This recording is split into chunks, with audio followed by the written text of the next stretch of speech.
So in the ESV, Genesis chapter 2, verse 7, I believe it, or 17, says, the Lord God says that, speaking of the tree of the knowledge of good and evil, in the day that you eat of it, you will certainly die. And then in chapter 3, when they do eat of it, it says that then the eyes of them, both of them were opened, and they saw that they were naked. And they made coverings for themselves, and they hid from God. So, skeptics, believers alike, wonder what's going on here. God said they would die, and it appears that they didn't die. Well, I beg to differ.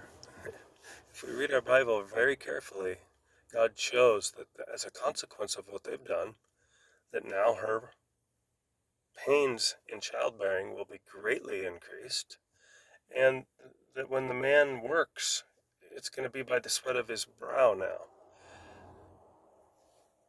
The text is telling us that there was a physical change in their bodies as a result of what they did, which just happens to explain why they would have made coverings for themselves.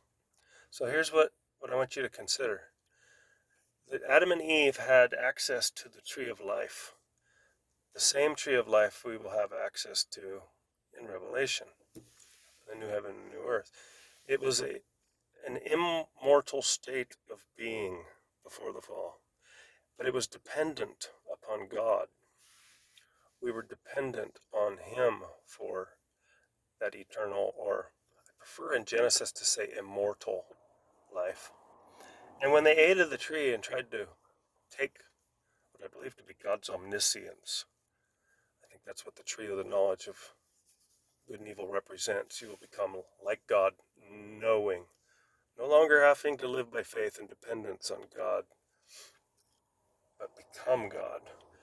Um, as soon as they ate of that fruit, which appealed to all the senses, the empirical senses, interestingly enough, they fell from a state of that dependent immortality to becoming mortal beings like us. And I believe they saw the change very quickly. I don't know if it was instant, but the text shows us there was a change in their physical nature. They saw that change and they tried to cover it up because what they were assuming they could keep as a secret from God was now evident in their flesh. Think about it.